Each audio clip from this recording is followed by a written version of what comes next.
কুমিল্লা সীমান্তে অবৈধভাবে কাঁটাতারের বেড়া দিচ্ছে ভারতের সীমান্তরক্ষী বাহিনী বিএসএফ। জেলার আদর্শ সদরের জগন্নাথপুর ইউনিয়নের শাহাপুর এলাকায় এই অবকাঠামো নির্মাণ করা হচ্ছে। আজ এ ঘটনায় স্থানীয়রা বিক্ষুব্ধ হয়ে প্রতিবাদ করলে গুলি করার ভয় দেখিয়ে হটিয়ে দেয় বিএসএফ এর সদস্যরা। তবে বর্ডার গার্ড বাংলাদেশের সদস্যদের দেখা গেছে নির্বিকার। জানা গেছে সংশ্লিষ্ট পুকুরটির 1/3 ভারতে আর অবশিষ্ট অংশ বাংলাদেশে পড়েছে। এখানে কোনো প্রতিবন্ধকতা না থাকায় মিলেমিশে বাস করছিলেন উভয় পাড়ের বাসিন্দারা। পুকুরটিতেও তারা গোসল, মাছ চাষ, পানি সংগ্রহ করতেন।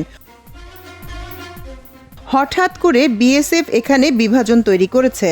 আজ দুপুরে সরেজমিনে শাহাপুর সীমান্ত এলাকায় গিয়ে দেখা যায় বিএসএফ ও শ্রমিকরা কাঁটাতারের বেড়া নির্মাণ করছেন। বিষয়টি নিয়ে ক্ষুব্ধ উভয় দেশের সীমান্ত এলাকার বাসিন্দারা। তাদের মধ্যে ক্ষোভের সঙ্গে আতঙ্ক বিরাজ করছে।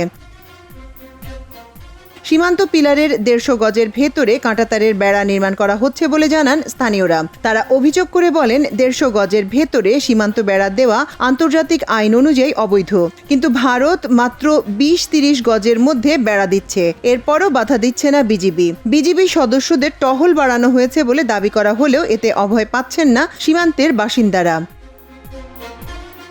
সীমান্তে প্রবেশের সব রাস্তায় কড়া পাহারা থাকার কথা থাকলেও অবৈধভাবে বেড়া নির্মাণ কাজে বাধা দেয়া হচ্ছে না। এদিকে সাতক্ষীরা সীমান্তে 4 রাউন্ড ফাঁকা গুলি ছুড়েছে বিএসএফ। আজ ভোরে জেলার ভোমরা সীমান্তের বিপরীতে ভারতের ঘোজাডাঙ্গার শিবতলা এলাকায় এই ঘটনা ঘটে। নাম প্রকাশে অনিচ্ছুক বিজিবির এক সদস্য বলেন, বিএসএফ 4 রাউন্ড গুলি ছুড়েছে। এটি মূলত সাউন্ড গ্রেনেডের গুলি। বর্তমানে বিজিবি সীমান্তে সতর্ক অবস্থায় রয়েছে এবং টহল জোরদার করা হয়েছে।